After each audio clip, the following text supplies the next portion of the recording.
Hey guys, welcome back to another episode of Constant Agitation, our weekly podcast. If you just listened to the jingle and you thought it sounded really bad, it's because it is. And if you can do better, please send us something, get in contact with us, and give us a better one. We'll be really happy to use your music. Um, as always, I'm joined by Eva Garmendia. Hi guys.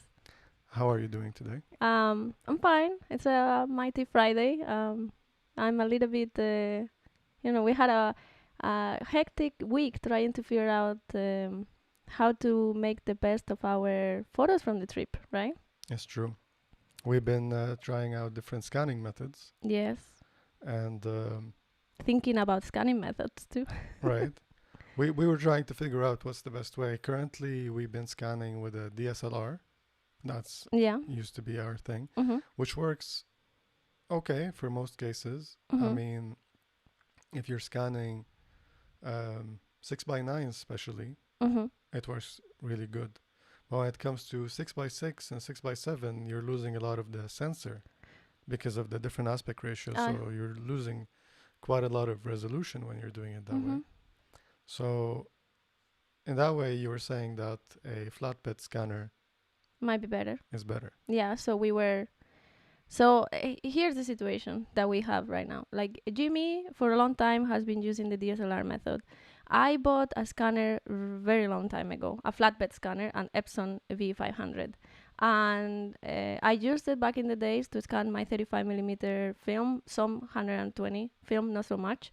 And then I started away when I stopped using analog cameras, and then we met, you are doing that, and then I was like, oh, maybe we can try my scanner and see how it does, basically. And we went ahead with some of the negatives we have from the trip that we have developed. It looked very nice. So the first thing we encountered is that the scanner is kind of malfunctioning in a way. There's like a line in the middle. It's like, okay, this basically renders the scanner non-usable. For 120. For 120, at least, yeah, because 35 is like very in the edge. But then we realized the 35 scans weren't that good. No, they're not. And even when we looked at some of the higher end flatbeds, uh, The volume apparently is a little bit low for both of us. uh, is it? Yes. All right. Sorry about that. We will raise the volume Can for both of the volumes be turned up a bit, they say. All right. Sure. I think I fixed it now. Let me know if it works. And also let us know if there's any sync issues that are really, really Exactly. bad. If they're a little bit out of sync, forgive us. So, what was I saying? Yeah, so about the negatives. And then when I realized that, yeah, maybe we can use the flatbed for the 35s, the scans weren't that nice. I was a very frustrated. Yeah, exactly. You were saying you looked into the recommendation for best practices. Yeah, so on- I went nerd road, which is like, okay, I'm gonna read about this. What are the best practices when it comes to get negatives digitalized in a way? And of course, I mean, you guys listening to us, you probably know the best scanners that you can get are from drum scanners or like wet mount. It would be really good. But I wanted to know, okay, for everyday basis, someone at their home, what is the best thing they can do? And I found a page that was very comprehensive, looking into what should be the minimum amount of pixels recorded, the minimum amount of digital file size for 35, 120, of course 4x5, 8x10. And the overall thing that I got from all that is that almost none of the flatbed scanners give you a proper resolution to get to the best practices when it comes to digitalizing 35mm film. So not even, or barely minimum in the lower edge, the V850 Epson, for example, which is, the higher end flatbed scanner you can get. And I was like, okay, so then we were looking a little bit like to maybe get a dedicated 35mm scanner, right? That apparently they give you much more resolution when it comes to 35. But then I was thinking, yeah, but in that situation, then you have to have something for you 35. have to have two scanners, basically. Especially like in a case like ours that we're shooting both things. Of course, if you just shoot 35, that's your answer. Yeah. Definitely. Surprisingly, actually, the small scanners, like the pulse stick and stuff like that, I think Plastic, yeah. plastic, um, they perform surprisingly well when it comes to 35 millimeter film. Yeah. When it comes to 120 film, you can't load it. I think there are some variations. Maybe. I think like Reflecta maybe has one. There, then I think you also jump back up in the price, and I don't know how good they perform. I think you might resolve more on a flatbed Yeah. with a 120 film. Another thing that I got. Although Yeah. I want to say that if you're into shooting larger formats, which we plan to go into in the future, then you go back to being only like limited basically, and you have limited budget. That's here is trying to get it as affordable as possible. Of course, if you have unlimited budget, go get all your film drum scan. Yeah.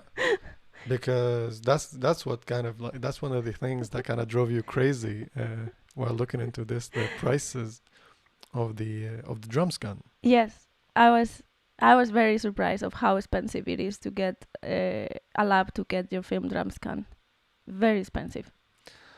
Yeah, and we were wondering why. I'm assuming that we know that the machinery is expensive, and you also have other materials involved, as far as I understand it. I think you need to use the transparent material. I think it's called acetate. Yeah, and then you have to use the mounting fluid and all of this kind of stuff.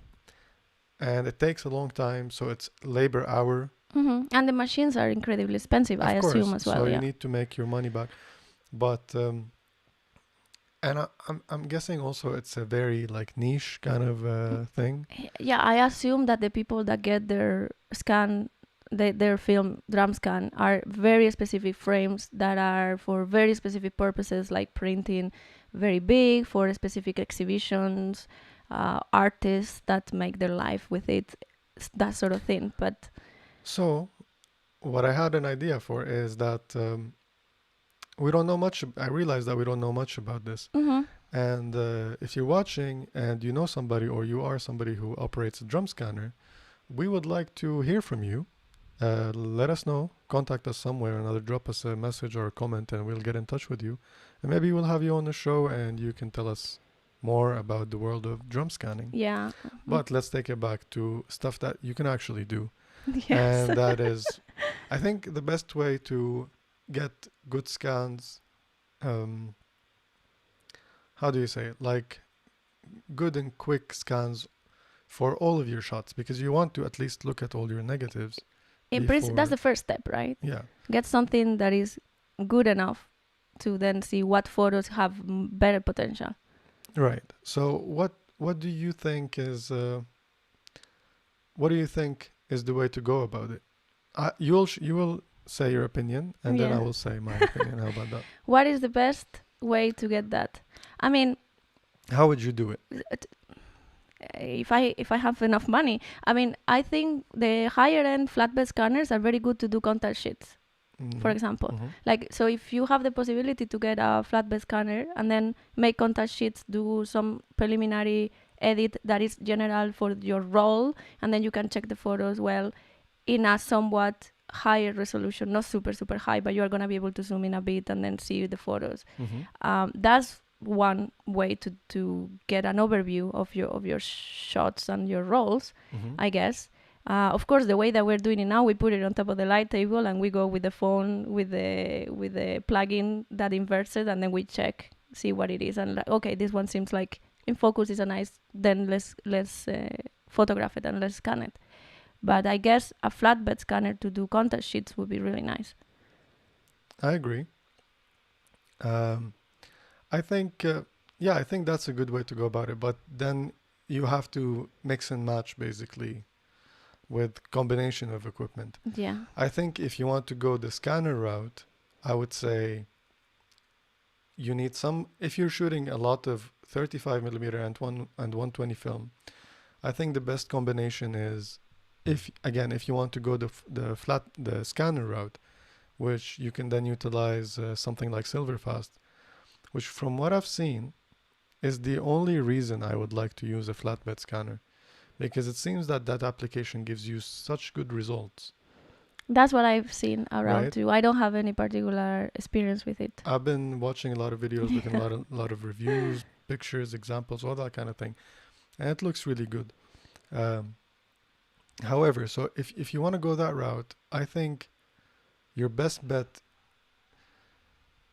is probably to get something like a dedicated scanner that takes both, but these are expensive, like the Nikon Coolscan Oh yeah, series, yeah. right? That's the thing. But Like, they're really expensive. But if you have the money for it, I think that's your best bet. yeah, definitely. If you want to go something less expensive, I will say go with something like an Epson scanner. And even if you go all the way up to the V800, your 35 will suffer. So if you don't shoot a lot of 35, the Epson V600 and up, basically, They will do. they will do a good Mhm. job. The advantage of the 700, 800, 850 is that you'll be able to do large formats as well. And you will be able to do the contact sheets with the whole sheets as well because you have a bigger area of transparency. Exactly. But this is I think is an added Yeah. bonus. It's an added, yeah, of course. Actually, like working scans, Yeah. you'll get the 120 Mm-hmm. and the large formats. Yes. From there, if you do want to add a scanner for the 35 millimeter, then you need a dedicated scanner. They are sold new for about $300 to 500 depending on which. Yeah. Yeah. Mhm. So you can basically, if you only shoot 120 and 35 millimeter, you can go with the V600 and a Plus Tech or something of the sort, and then you'll be covered, getting really good scans for both the mediums that you're shooting.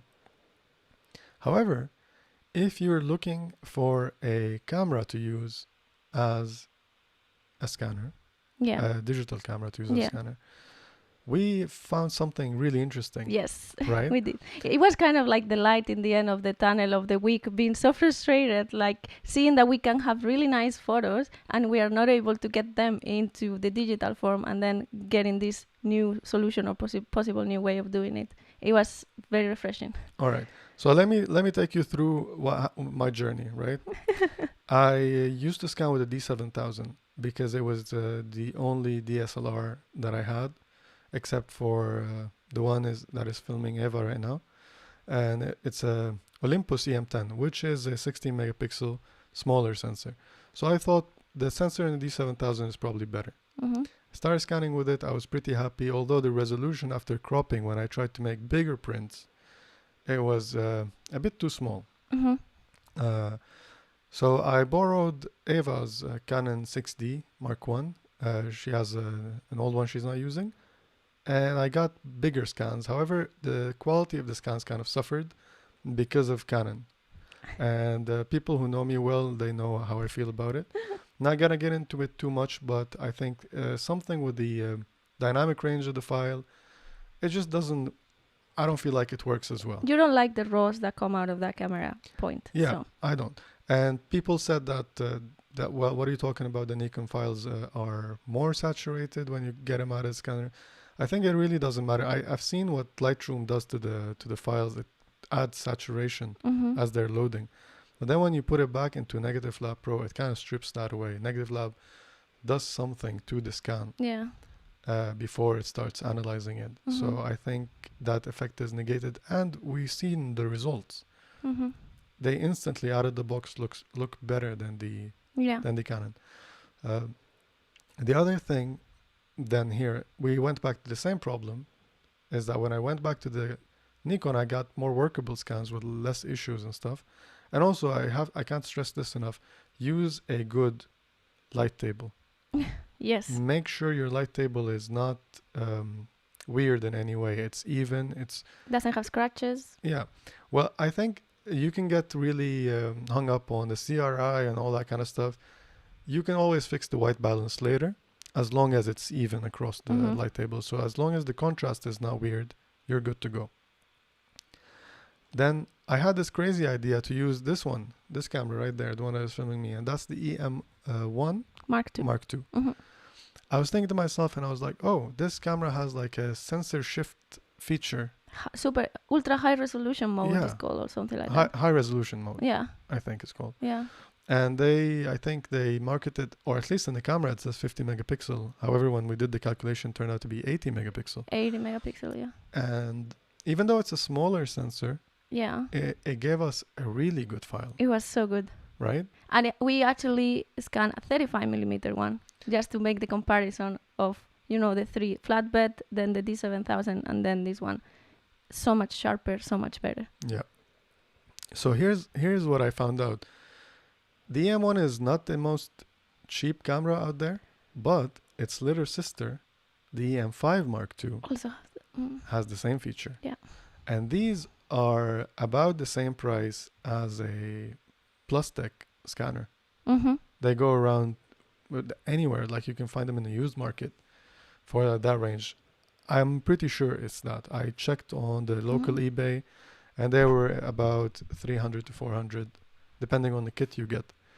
We used a Frankenstein lens. I used my Nikon 2.8 90 millimeter, actually Tamron, but it's made for Nikon macro lens. And then I adapted it with a aperture control ring to Canon, because that's the adapter that I had, because I was using the same lens on the Canon body. And then I adapted that ring from an Canon EOS mount to Olympus Micro Four Thirds. Yes. So it has 2 adapters on the back of it. I was so skeptical. Is it going to even focus properly? What? It did. It did. You're just, you're covering the flange distance, so you're good there. And we got the best scans, I would say.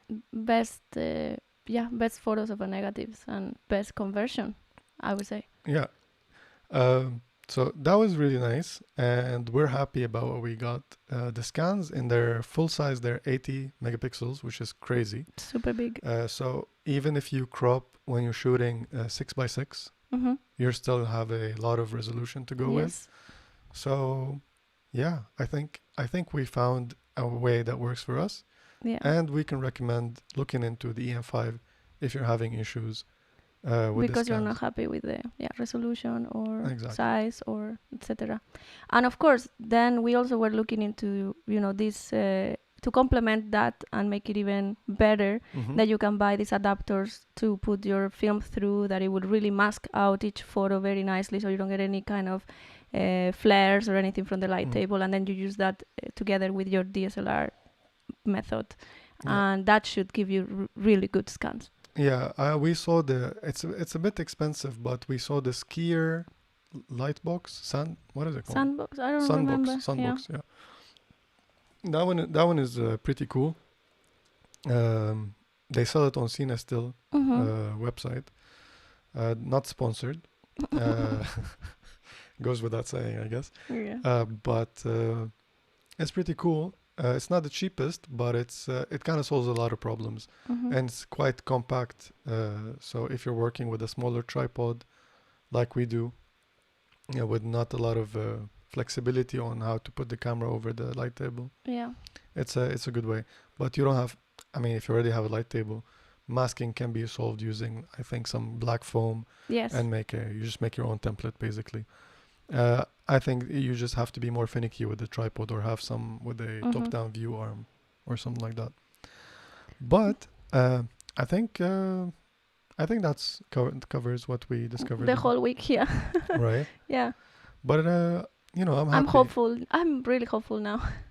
Yeah. I mean, yesterday last thing I did before I go to bed is I did that. It was 20 minutes before I go to bed, and looking at those scans, it was night and day, the difference.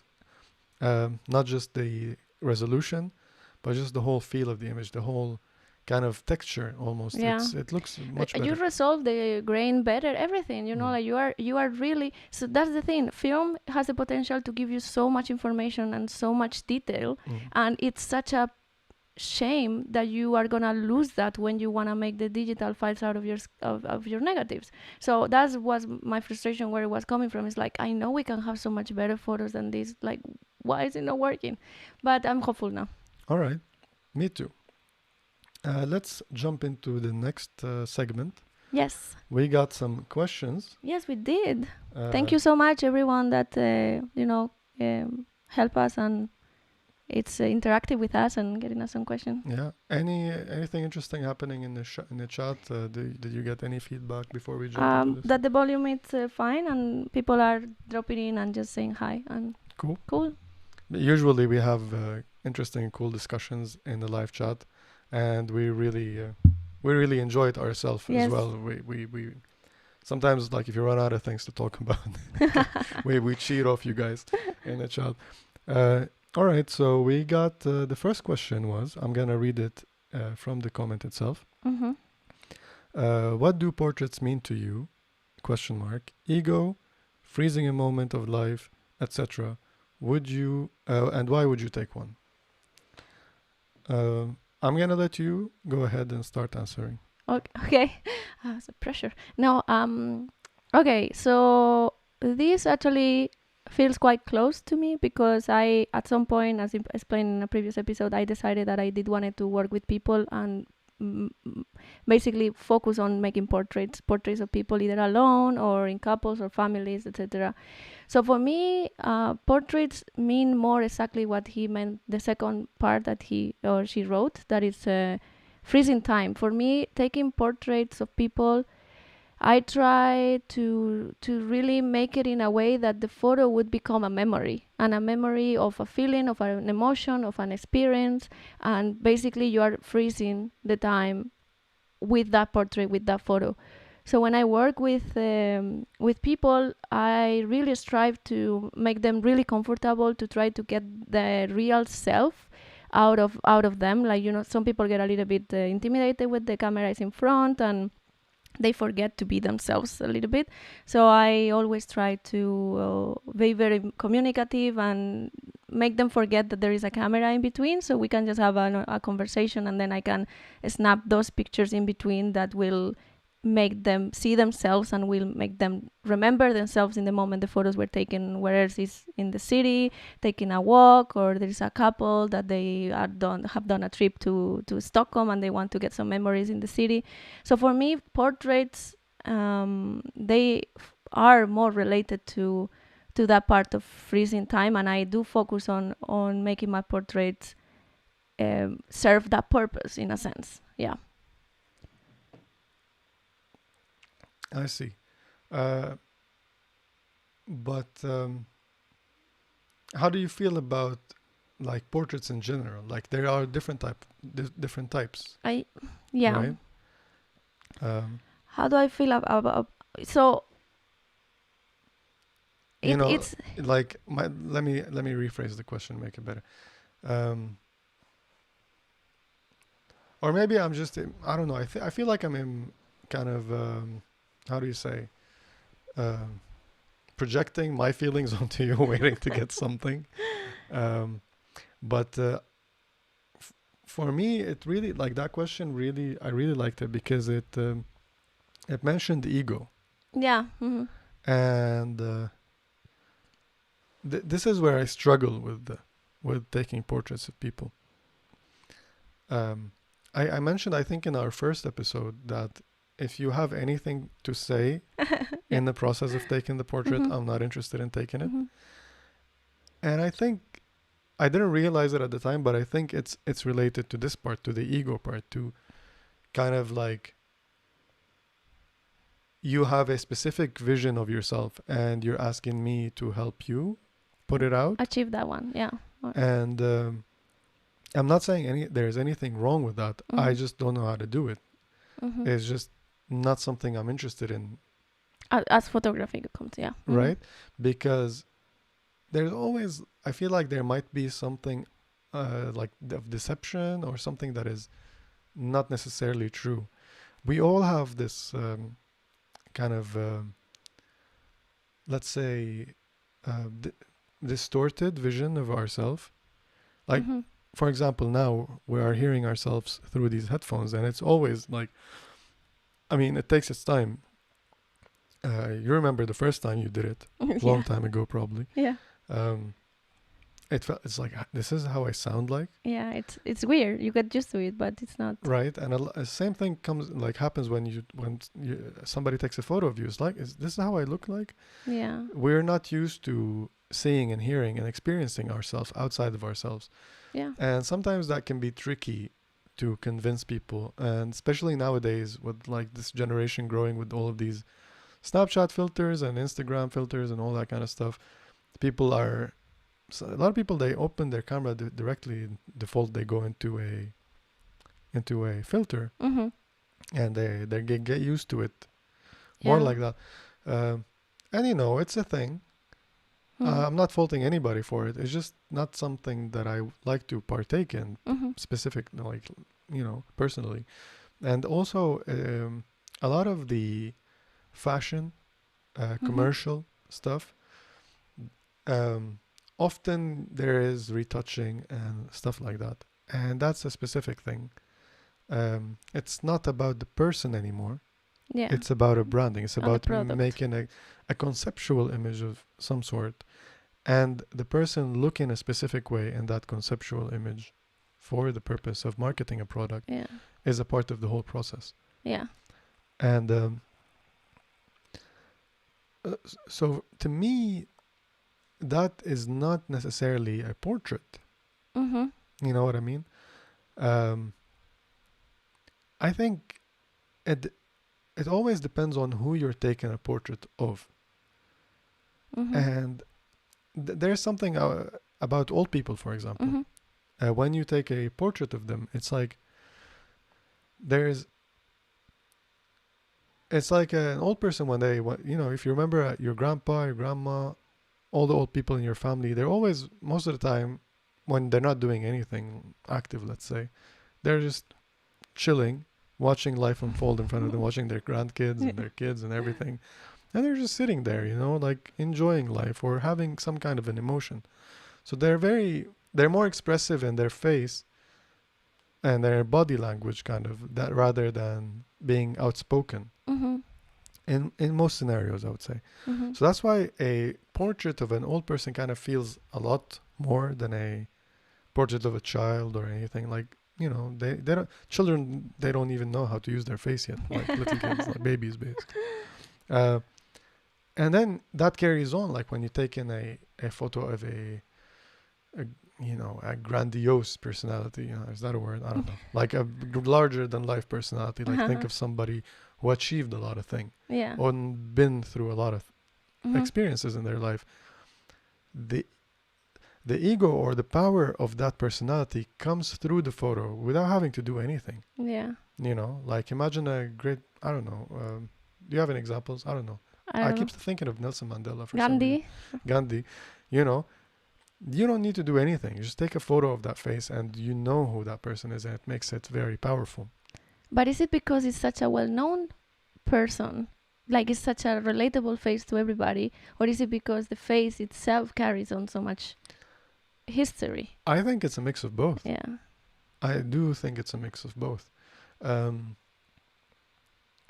That's why I started with old people in general, because you don't have to know them. When you see a portrait of an old person, you see the life, live through it, yeah.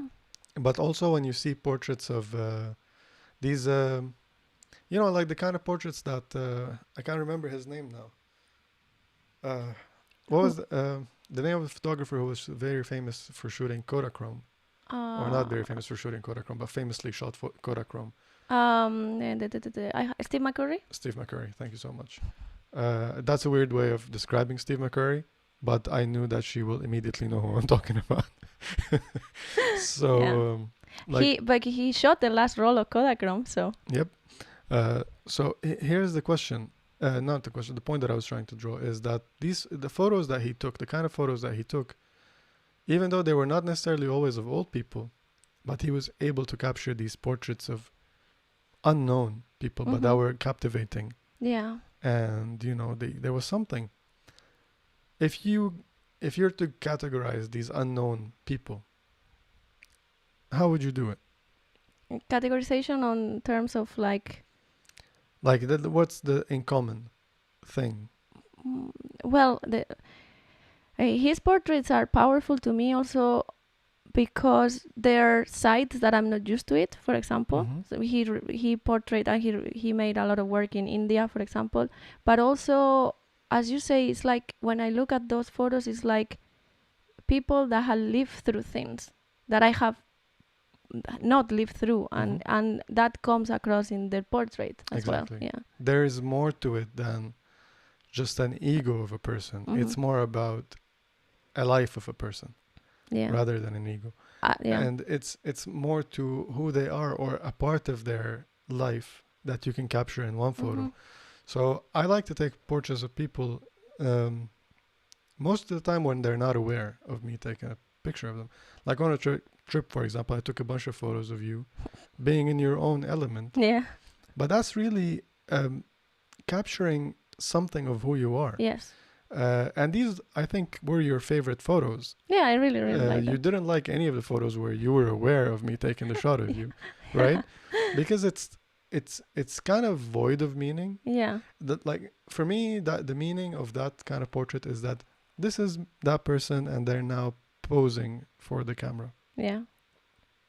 What does that say about him? It says that they're a person and they're they were in front of a camera. Yes. You know what I mean? I think that's why, like, a general good advice for beginners is, like, when you talk to more professional photographers and they're like, and you're asking them, what are your tips on taking portraits? They're like, always get your model engaged, give them something to interact with. Why? Because that way you get the person out. When it's doing something, when it's thinking about something, even. Sometimes my cues are just like, try to think about what was the last trip you took and why did you enjoy being in that city, and them just the process of remembering something that made them happy, thinking about something, it brings into the picture, which is what I like taking portraits of people in that regard. Tim here is commenting. He says, I feel like it's easier to make good portrait because our brains are so programmed to recognize faces that seeing a photo of a face is biologically more joyful than seeing, for example, a building. Would you agree? Yes, definitely. Portraits, by definition, are more kind of attractive, captivating or attractive because somebody's basically looking at you. It's like, when you're outside in the wilderness and you see two lights like next to each other. It could be a faraway building, or it could be a cat. You think it's your mind eyes. immediately jumps into thinking it's a cat. Yeah. Because there's eyes. There's the pattern of eyes, and they're like, oh, it's just two lights. And sometimes they could be far away from each other, but one is bigger than the other, and they're like this. Yeah. But they're just the right distance from each other. Yeah. And you're like, somebody's looking at me. I mean, we do have the tendency to anthropomorphize everything. Yeah. Basically, and there's like very, very creative use of photography in that sense, which is taking photos of things that might look like faces but they're not faces. There was an account I remember back when Tumblr was a thing, that it was just that it was like a guy that he takes photos of things that happen to look like faces. And it's very interesting because it is true, like we are very programmed to see faces when there are no faces at all. I am guilty of participating in that trend. My old Instagram account, it's I think I might have deleted some of those photos. I was trying to clean it up and be a photographer, but there, like, I would say like 20 photos in the beginning were just like photos like that, and the hashtag I see faces in different places, or it was the that's good. I mean, it's totally like that. So I think it relates to what Tim is saying, that our brains are just programmed to see faces. But I think that. Do you have anything else to add on? No, that was I put my thoughts out. I do think that portraits can be very powerful to freeze time, especially maybe not like portraits as headshots that we think, but more like an interactive portrait of two people interacting, or even to the camera as well. And then they can see that photo and think about how they felt back in time. That's for me beautiful. I agree on this, on the idea that a portrait should mean more than look how I look good in this photo. Yes. It can be that. But right? That for me, the purpose of that is then, it's either fashion show or it's not really a portrait. Yeah, it's a different kind of. Let's go. It's a different kind of photography. Yeah. I think we can jump into the other question, which gonna relate us to the photographers of the day. Today we have two. Mm-hmm. We got a question asking for thoughts on the work of Jon Naar. I don't know if I'm Naar. Naar. N-A-N-A-R. Mm-hmm. I'm sorry for butchering the name. Photography. And thoughts about Fred Herzog's work. I can't say I was familiar with Jon Naar before this question. Mm-hmm. I've seen some of Herzog's work, and I'm a fan. Let's say that for now. So what I think we'll do is we can jump into the galleries. Mm-hmm. We straight. can take a look at them briefly, then take our thoughts on their photography and. All right. So here we have. I found this gallery of Fred Herzog. And he shot exclusively Kodachrome film. All right, so let me read this. It's a short about paragraph. Fred Herzog was born in Germany in 1930 and immigrated to Vancouver, BC in 1953. Throughout his career, he worked almost exclusively with Kodachrome slide film, and only in the past decade did technology allow him to make archival pigment prints that matched the exceptional color and intensity of Kodachrome slide. Herzog's use of color was unusual in the 1950s and 60s, a time when art photography was almost exclusively associated with black and white imagery.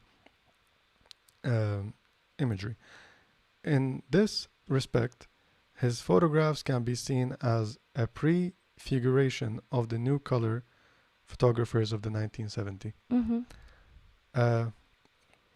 And I think that's apparent when you start looking at these photos. These are the kind of compositions, something like this, for example, are the kind of compositions that you would see from the classic black and white Yes. photographers that we know and We really like, yeah. yeah. But including the color in But it. in color. Yeah. And it's really, really nice to see because there is that connection to the past because, you know, they look, it's kind of, you look at these photos and you're like, you have no idea when they were taken. These are, I was, you know, we were talking about doing a segment this episode where I was supposed to like give you a quiz Yes. and show you random pictures to see if you can guess. If it's new or old. If I wish I thought of Herzog. We dropped that idea because I didn't have time to do it. I was freaking out. We were both freaking out about the scanning. But yeah, these are just beautiful. His work is very how we say in English, in Spanish is llamativo. It's like it really takes your eye when you see it, and it makes you scan through the photos with the use of the color, and it's just Kodachrome. It looks so good. It does. And I was actually surprised with this photo because it looks like it's been taken at night. There's a decent amount of light. These people are at a, I don't know, it looks like some kind of card thingy. Casino. I think they're at a casino. Yeah, but the background looks like an open air thing. So it's like a fair of some sort where they have this like kind of blackjack thingy, or I don't know what it is, but it's like a card game thing. And there's a decent amount of light, key light hitting them in the face, but you can see the background is pretty dark. Yeah. So it's an impressive shot. I wonder if it was pushed or not, but it's really, really, really good. Here's another one. Really cool compositions with the lines and the architecture and the street. It really reminds me of a lot of the work that I see now in Instagram by some Right. film photographers. And others. Yeah. Not necessarily just film. No, of course, but This is how do you 7-Up say? in red. I always associate 7-Up with green. Right? Oh, that's a very good point. Was it red? maybe in the 60s. I don't know. No, but maybe the box where it holds the 7-Up is red Maybe on a green I thing. yeah, maybe. Hold on, let's Google this. 7-Up. Yeah, it's the up is in red. Ah, Pretty- interesting. Yeah. Again, if you're listening to this podcast, there are links in the description. Mm-hmm. You can check out the photos as we're looking at them. But we always recommend joining us live here on YouTube and be in the conversation with the other people in there. Yes. Again, another street photo. These are very common. I think he was in New York, right? Yes. Yeah. Until this day, you still see these kind of photos being taken. Let's do this. This one I really like. Mm-hmm. I love those kind of photos. Yeah. There's a woman inside of a bargain shop, and she's looking out the window with the curtains, and there's a man passing by. They're on different sides of the frame. Really cool. Also, you see utilized a lot in the recent years, this kind of composition. Mm-hmm. And here you see the compression of all the signs. This probably was taken with a long lens to get them seemingly on the same plane. It's this kind of work really makes me think about how important it is to place the particular photographers on their time. Mm-hmm. You know, because it as it said in the bio, this is like very unusual for the time. So Yeah. getting this kind of photography from these sceneries and this time, it's really unique. We've seen similar shots, I think even by Bresson, Mm-hmm. to this one that we're looking at, and very nice use of the vanishing point, Mm-hmm. and the objects in the foreground. The timing is really nice. But it's so, as you say, it's or as they were describing in the Mhm. paragraph, it's really strange to see it in color because you know that this is not a recent photo. Yeah. Like you see these signs, looks like a traffic sign of some sort. We don't see these anymore. And men with hats. And men with like long coats and top hats walking around. It's just so beautiful to look at. Yeah. I really enjoy looking at the gallery. This is also very reminiscent of a lot of work today. Mm-hmm. Here's a Vivian Mayer style self-portrait on a reflection on the store. Again, really, really nice work with the composition. I personally love these photos. There's another one coming like this one where you use the body figures Mm-hmm. as compositional elements. Yeah. And you'll see a bunch of his photos as well. They have this kind of Baroque elements of composition, Mm-hmm. where the bodies, the figures, Yes. are used as shapes rather than. And the subject separation also is very good. Yeah. Nice landscape. Let's skip ahead to the one I was talking about. Here's one again, really cool mix of compression and street photography kind of. You can see like the mountains in the back. It's just a beautiful Oh, this is so cool. poster type of image. Someone is commenting on the chat. Would you consider Fred Herzog's images without humans lifeless street photography? Lifeless street photography. I'm not sure. Architectural? I don't know. Hold on. Let's take a look. I mean, this is a good example, I guess. I don't know about the delay in the stream, but I think this is a good example. This is a... That's such a pretty photo. I mean, I don't know. The term lifeless kind of, to me at least, it feels like it carries a negative connotation to it. And Maybe still life street photography yeah. more than lifeless. Yeah, I mean, they're beautiful street photos, and for me, they're more about making a nice painting sort of thing, like an image to look at. It's a lot of work to do with where you place your objects The elements. in the frame, Mm-hmm. and what kind of shapes you draw with them. How do you play? So you can look at How to say, like representing what is around, but in a beautiful way. I agree. I these are definitely very, very beautiful. Uh, Here we have the two kids. They seem like they're bargaining outside outside a grocery store. Mhm.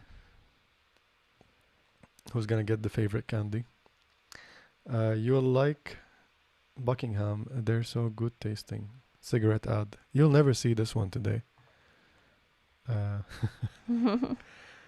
but it's really beautiful. And let's go here. Another one using the. Oh, this is so beautiful. Using the lines, vanishing point, and the figures, all to draw your eyes somewhere. Yeah. It's very well balanced Mm-hmm. in a way.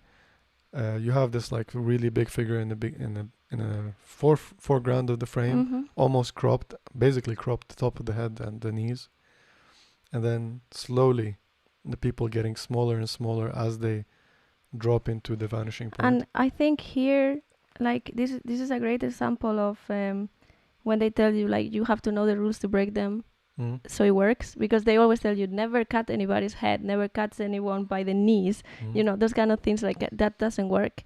But it does work if you know what the whole image is gonna be about. And in this case, you can see it.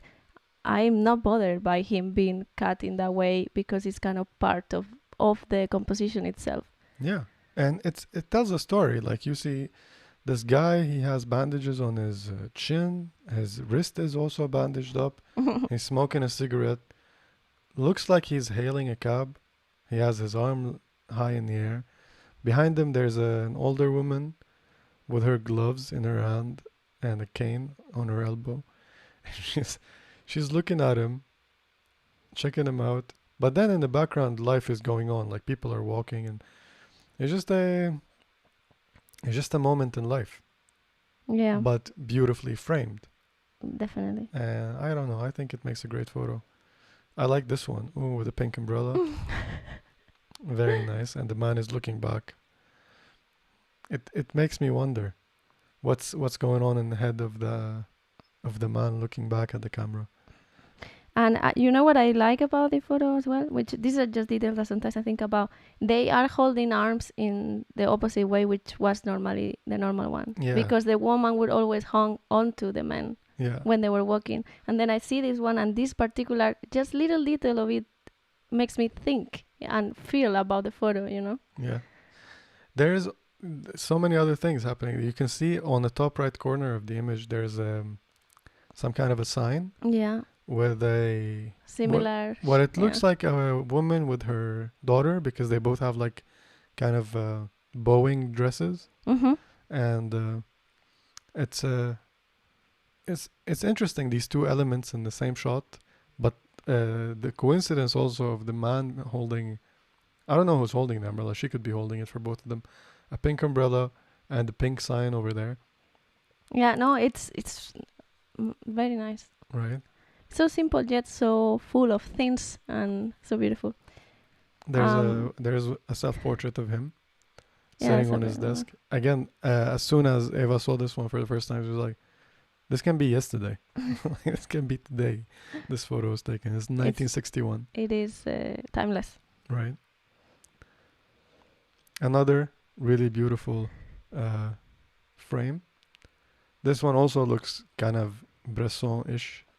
Yeah, Was- use of shadows and And the use of masses, I like to call it. yeah. I don't know. I'm sorry if I'm going too long here. But these photos, They deserve time. They're very nice. they're very, very beautiful. Here again, people just walking randomly in the street. And as you mentioned earlier, the subject separation, you can see these three figures in the background, kind of like how they contrast with one another. This one I think you really liked women looking at the Yeah, museum. that was one of my favorites. Also because of the use of color. And it's So, what are your thoughts? My thoughts are they're great. They're amazing. I love these photos. I mean, yes. I think we went on and on about it, describing how beautiful they are. So many beautiful compositions that inspire, in my opinion. A lot of the Uh, things we see today. Yeah. yep. Um, all right. So the next photographer for today is Jon Naar, and I found his website. Now scrolling through all the pictures they have here. Which is a lot put together. Yeah, it's a confusing mix when you first look at it, but they did split it into different sections: fine art, graffiti, design, architecture, and people. Mm-hmm. I didn't know about John, as I mentioned earlier. Yeah. No, me neither. I didn't know about it. So, what are your thoughts? Well, at a first glance and look, when I got the website, Mhm. I felt like it was a little bit chaotic, not only because of the mix of subjects, but also perhaps because of the looks of the photographs. Mhm. Like I feel like there was not so a cohesive presentation of the work, Mhm. let's just say. Because of course, like in a photographer's lifetime, there are gonna be so many shots, but when you or whoever is making the website and presenting the work out, there is some sort of curation through it, so that can really affect the impact or the experience of looking at photographers' work. Mhm. So for me, I felt like it's a bit chaotic, and I was attracted by some of the photos, but not like the whole body of work as a whole. Yeah, I think there's a big disconnect when you look at all these photos. Even though they did split them, like these two that I just put on the screen, they're really, really nice, beautiful looking photos. Mhm. Especially my favorite is this one. This one is cool too.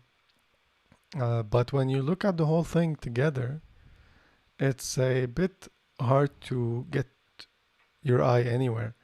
I think, and this can be good to consider when you do your portfolio, is how to present your work. Yeah. John has passed away a few years ago, if I Mhm. remember correctly. I was reading. 2017 or Yeah, something like that. yeah. So we don't know how much input he had on this representation of his work. There are cool shots, but as we said, they're scattered. They're quite tricky to kind of coin a style Yeah, exactly. that can say, "Oh, this is a Jon Naar photo." For me, it just seems like he was a person who liked to take photos, had a really good eye for composition, Mhm. but also took a lot of photos of different things that he was interested in taking photos of, like graffiti, for example. So here, this one you can feel that there's a theme happening.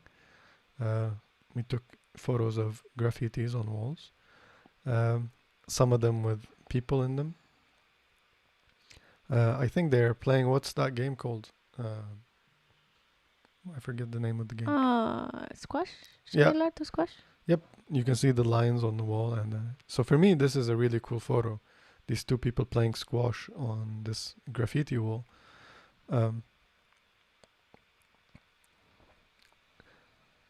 And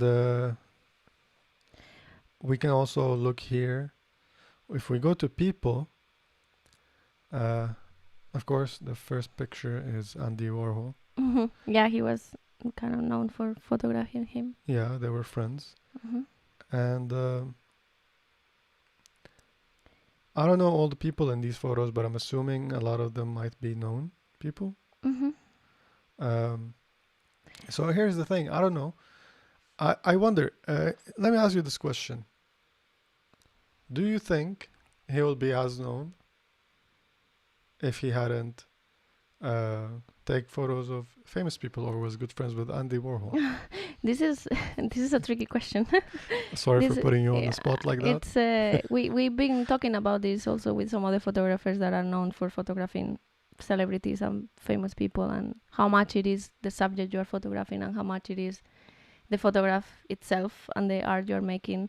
I don't know. I mean, as I said, that to me, I don't see a striking style. I don't see a body of work that other I get from other photographers, because even if you're saying, yeah, they are different subjects and they might be, but we just look at the photographer that, even though in the gallery that we were looking at there were things about stores, there were things with people, they all kind of spoke the same language in a sense. Yeah. But then here I feel a little bit like, yeah, I mean, I'm not saying that the photographs are bad per se. Like, the composition of some photos, of these photos, are amazing, and you would also look at them and say like, wow. But as a whole, as a photographer's body of work, to me, it's not as good or as enjoyable as some other photographers that I like. I agree. People in the chat, let us know what you think on. We would like also to hear your thoughts. And here's the other thing that I would like to say. We're always looking at curated work. Yeah. So we have no idea. Like, we can, I mean, maybe whoever curated this gallery of Herzog had, because here it says selected work, right? So whoever selected these might have selected them in a way to make it look better, all put together. Maybe if we look at all the photos that Herzog took, we will maybe have a different opinion. Yeah, but that's why I said that the presentation and the curation of the galleries has a huge impact in how someone enjoys the work. Exactly. Like, and to me, that's when someone asks me like, okay, what do you think about the work of this person or the work of this person? This is an aspect that I need to have in account. What it is that I'm seeing, of course, and actually, how I know here in the he's commenting.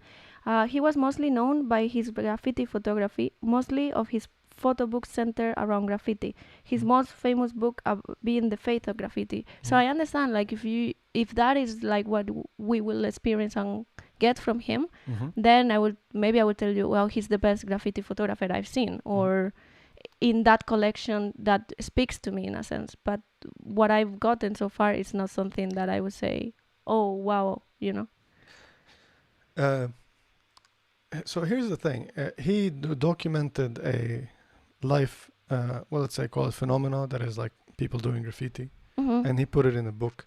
So once you do that, maybe there's a story, maybe there's more, maybe there's word added, because we also know he was an author. Yeah. So he was a maybe, writer. So that put together, if we take a look on the book itself, we might change our whole perspective. What I'm saying here is that this gallery, at least, is not necessarily helping present the work in the best way possible, especially when you visit it and you see this all listing, and all of them mixed together. Yeah. But there's definitely really, really beautiful frames. They're just hard to find when they're cluttered like that. I mean, this is one of the coolest maybe photos I've seen of Andy. Someone said that I kind of like the mess. Yeah. And that's just our... That's a very nice photo. Yeah, I'm saying that's what I'm saying. There are nice photos here. Some of them are really cool. I don't know what's going on here. But again, the way they're represented together, it just feels like a bad idea to put them cluttered like that. I do really like the architecture. I think the architecture segment is my favorite rather than the graffiti one. I mean, look at this one. This one is really nice.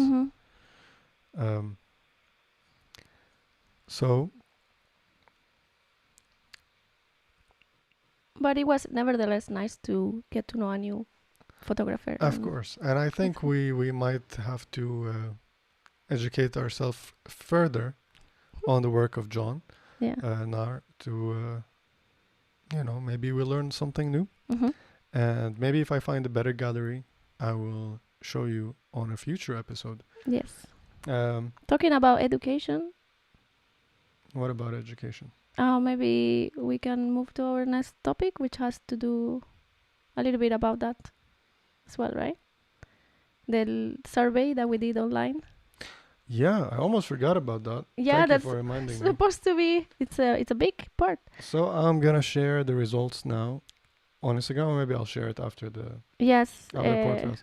So we posted on Instagram asking you guys, what do you spend more time on, looking at gear or studying photographic art and techniques, styles, and so on? The results, as of this moment, are split 57%, 43%. 57% voted technique and 43% voted gear. Mm-hmm. What did you vote? As my own self right now, Yeah. well, for the past few months, I would say maybe more techniques and stuff. Before then, I think gear was a big one, especially maybe let's say 8 months. 8 months to 2 months ago, we got a lot of things. So I was looking at a lot of cameras and Yeah. I think I would say for the longest time it was more technique, styles, looking at the work of other photographers. mm-hmm. Oh, I just bumped your camera. Still on. Okay. So looking at the work of other photographers, studying composition and doing all that kind of stuff. Mm-hmm. But recently, since we started this YouTube channel and podcast and all that kind of thing, trying to improve our methodology and how to like scan, archive, do all that kind of thing, I've been more engaged in gear talk. Mm-hmm. And this question, actually, this topic was brought to us by a good friend, Tim. I'm gonna butcher his last name, Ferhayan. I guess he's listening. I think. So give me a thumbs up if I got your last name right. He suggested this topic, and he's also the owner of the server that we are active on Discord when it comes to film photography. Mhm. I think we left it in the Yeah, it will description. be on the description. and we'll put it in the description this time as well. Come and join us if you want to talk film photography on Discord. And he mentioned that since he's been active in this chat community for a while, Yeah. he's noticed that a lot of talk is about gear, Center about gear. Yeah. right? But when we took the voting, more people voted technique. Yeah, I think he's surprised by that. I think we're all surprised by that. Yeah. And it could be that, well, maybe people do engage in conversations about gear, Mm-hmm. but they spend their personal time studying style. Or I have another theory, All right. hypothesis. Okay. What if people remember their time that they spent learning, looking at other photographers and learning about technique more than the time they spent talking about gear? That's also a possibility. Because it's all about perception, right? Yeah. Yeah, I think the information that you get from looking at styles, techniques, inspiration sticks with you more than when you do, discussing which is the best lens you get, because once you get the lens, you don't remember really the process of how you got that lens. Like you don't remember every conversation or every recommendation. You almost forget that, oh, I almost got that lens instead of this lens. You just remember that a few years ago you got this lens and you're happy with it. But I think it will be interesting as well but like I do agree 100% with Tim on the fact that when it comes to talk, it's almost 100% about gear. Yes. There is some talk about styles, about composition, about inspiration, but not as much as gear. Gear is the number one. Although we are also active in another server, and I think that one is not dedicated to film, but it's more geared toward beginners, younger people who are getting into. So if you're Also a young person who's getting into photography, even digital photography. We will leave that in the link below. Uh, you might you might find yourself more there. There is a small, very small channel there for analog. It's not super active, but in that one, I feel like there's a lot of talk about composition. There's a lot of talk about editing and all that Yeah, kind there of is a stuff. channel for feedback in particular, Yeah, which is people either they share a photos like, oh, give me feedback on this, how would you do it better, what do you think about this, which is very constructive and it's very good to learn. Also, there is a channel for sharing the photos, and then people can on purpose give you feedback on those photos if they want. So I feel like there is much more engagement when it comes to talking about also inspirations. Why did you take the photo the way you took it? How can I make it better? yeah. So that's inspiring. It's very nice. Yeah, but you know what I think? I mean, I think also, and I noticed that it's more in the younger groups, because younger photographers, that like in that group, it's a lot of beginners. Yeah. A lot of people are joining. They're there. They don't even have a dedicated camera. They're using their phones, which is nothing wrong with that. It's a camera like any other camera. But I think their, let's say, egos are kind of more in check, because they're coming in knowing that, you know, I don't know anything, please help me. Yeah. And as an experience, you're happy to help. You're happy to flex your compositional knowledge muscles and all that kind of stuff. And you're like, I can teach you this and I can teach you that. And the rule of third is flying everywhere, Yeah, true. you know.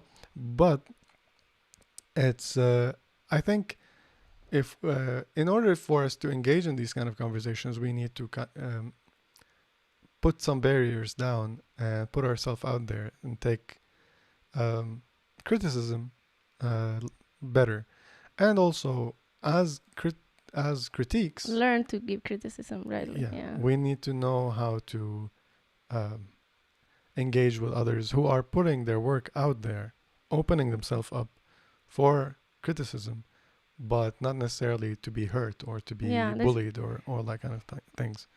I think it's a fine line, and it's a skill also, how to give feedback or how to talk about someone else's work in a way that is constructive and not destructive. I agree. I think the internet is kind of maybe doing that. The fact that you're just commenting with a alias and you can just say the worst thing. That maybe if you're in a gallery, let's say we go into a gallery and we see a terrible photo, we will not scream it or announce our snapshot. You know, no, we will not do that. Maybe I will whisper, or we will whisper to each other, which is not necessarily nice. Yeah. But at least we're keeping it to ourselves. You know, we will whisper some mean comments to each other, or you know, distasteful jokes, but it will be our private thing, and that's okay. It's okay to joke. It's okay to have, you know, like fun with mean-spirited. Well, I mean, not mean-spirited, but like kind of mean comments that are not necessarily. You don't want to hurt someone, or you know, you don't want them to hurt you. That's why you're whispering it in the first place. But on the internet, that whisper becomes a megaphone. Yeah.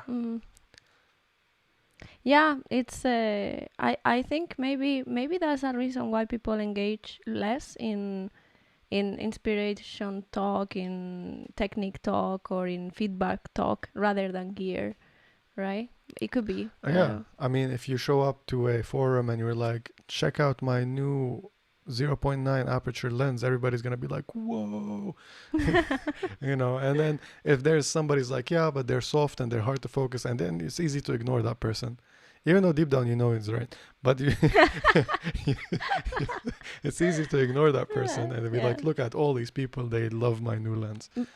But still, the curious thing here is that even though we experience that people do talk more about gear, and there's a lot of gear talk, when you make a short survey like this, seems like it's either 50-50 or even more people. It's more 57 to 43. Yeah, so maybe people do spend time on their free time, or maybe not engaging with others in this kind of talk, but on their time learning. And we believe, we're not accusing anybody of voting wrong. we believe that you voted for what you're doing. And that's the first thing I said, is that maybe they spend more time Yeah. looking at stuff and studying stuff Learning, yeah. than they talk to other people about photography. So like you spend more time studying photography, let's say you spend a lot of alone time studying photography, whether being looking at gear or studying different styles and techniques and all that kind of good stuff. And then some other time or some other chunk of your time that is dedicated to photography is discussing it with other people, right? And that chunk combined with the personal time together is smaller than the time you personally spend on just studying styles. And I think maybe it's a good idea to help engage and put yourself out there, put your photos out there, ask for criticism. Instagram is a bad way to discuss. Flickr, I don't know who's using Flickr anymore. Used to be good, but it is. Like now when I go and I look at other stuff, there is like really nice discussions happening in the comments. the forums used to be very active in Flickr. Yeah. I don't know again, this is why we're doing this. Yeah. We want to, and so far, I don't know, I think today is maybe the first day we talk about gear. Have we mentioned gear before? Not really, not per se. Well, I mean, we mentioned about cameras and we talked about the difference between analog and digital and things like that, but not per se gear, like which camera is better than the other one. Yeah, but I think we made it our mission to look at other photographers' work and try to discuss and at least start a conversation on the techniques and styles of well-known and established photographers. So that's one way of doing it. We hope we can invite everybody to come and check it out, whether it being you agree with our opinion, disagree with our opinion. But it is. We would love to hear your thoughts as long as they're nice and polite. Here someone actually, Bronzo, mentioned something that is actually right, that sometimes techniques comes hand in hand with a special gear. So talking about some special gear will lead you to the technique, learning a new technique, using a new technique, which is of course true, Absolutely. So like if you look at some of the photos we looked at today, like Fred Herzog, Fred's work, you see that compression he did with a lot of architectural stuff. Well, how did he do that? Well, now you step into gear, thinking of telephoto lenses and small apertures and all that stuff. But yeah, it's at least when you're an analog photographer, you kind of are limited with your gear talk. What? I mean, it's not a never-ending fountain because they don't make them anymore. Yeah, but this is what I didn't get into this part of gear when it comes like analog photography or not, but all digital cameras do exactly the same thing. And then when you talk about analog cameras, you have all these different ways of shooting, different negative formats, these different processes. There is so much more variability that it leads, I think analog has a much more potential for gear acquisition syndrome than digital, to me. That's at least. True. I agree. I take back what I said. I don't know. I'm crazy about it. That's why, I mean, you know my shelf, and when we met, like my shelf, there is something about getting a new camera and learning to shoot with it in a different way. Is it aperture priority? Is it shutter priority? Is it fully manual? Is it a single reflex lens? Is it a twin reflex lens? Is it a medium format? Is it a 35mm? You have all these like different experiences when it comes to using gear itself. Yeah. Away from photography. She forgot to add to that criteria. Is it a cute point and shoot? Yes. Is it the smallest camera I can get in my hand or not? So I think there is so much to talk in. I feel the gear talk in analog is much richer than in digital. Yeah, I mean, let's not get into that argument. We can talk in another time. Yeah. But yeah, what we can say is that. You want to bring something up? Yeah, there was someone that left a comment saying technique and composition is also way more personal than gear. The look and feel of a picture is pretty subjective, and that might be a reason why it's less discussed. Exactly. That was my point about criticism, is that you're going to get all kinds of wild criticism when you post your work and try to discuss it. But so much more people can easily agree on a piece of gear. Yeah. Because basically it was designed for the needs that already exist. Yeah, particular thing. Yeah, but I think we can all at least try to agree on the works of the pre-established photographers. I mean, today we didn't, kind of, but I think just talking about it, just looking at it together, helps and brings it back to the conversation. And gear as one, I don't know. Can I get the name of whoever commented that? Yeah, that was Andrew. So as Andrew mentioned, gear can be a gateway to discuss techniques and styles and all that kind of good stuff. So yeah, maybe this is just a reminder for everybody, and to me personally as well, is that if you're spending a lot of time looking at gear, maybe take a step back and remember what it was all about in the first place. Yes, that's nice. All right, and I think we're gonna sign off soon. Before we do, let's take a look at some bits of news. Yes. So you probably already know about this, but it's worth mentioning that Ilford announced a new portfolio paper, photographic printing paper, basically. Yeah. And Eva, you want to take that one? Yeah, so Ilford has released a new paper, but it's not like a paper, it's a portfolio paper. And I didn't really know so much about, the differences, why it's not really a paper, but it's basically because the base of the paper is not fiber, it's not really paper, it's plastic. And it's the base is between two layers, so it never really gets the chemical. So it's a much faster way to make prints. That's why it's called portfolio paper. So you can make prints quickly, and they dry quickly. And the downside is that they don't last that long. So the lifetime of these prints is like 40 to 50 years, I think I read, compared to 200 plus years that real prints in paper might have. So this is basically for people that want to do like contact sheets and print some photos that they can have in a portfolio that they can take off to potential, clients or something like that.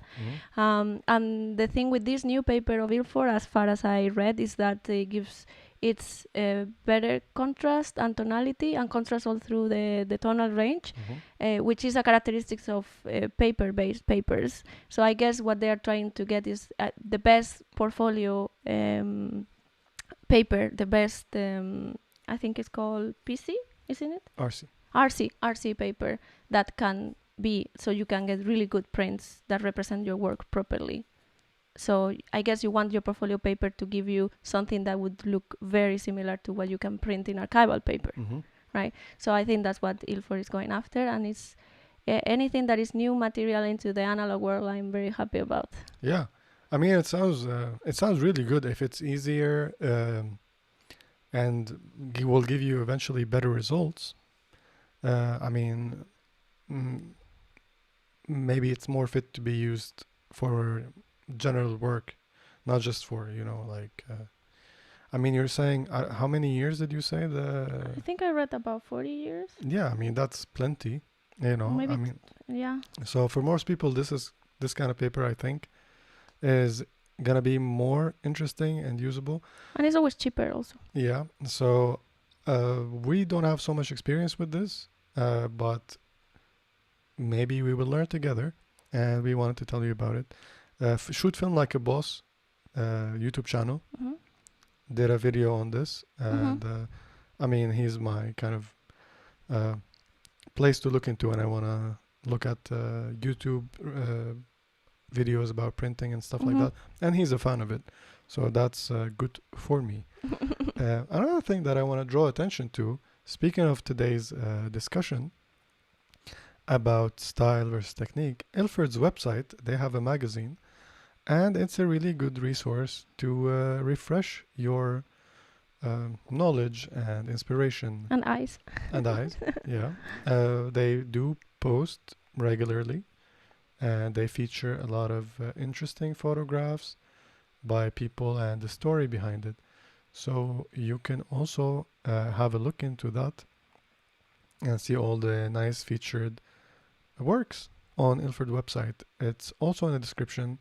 It's ilford.com/category/magazine.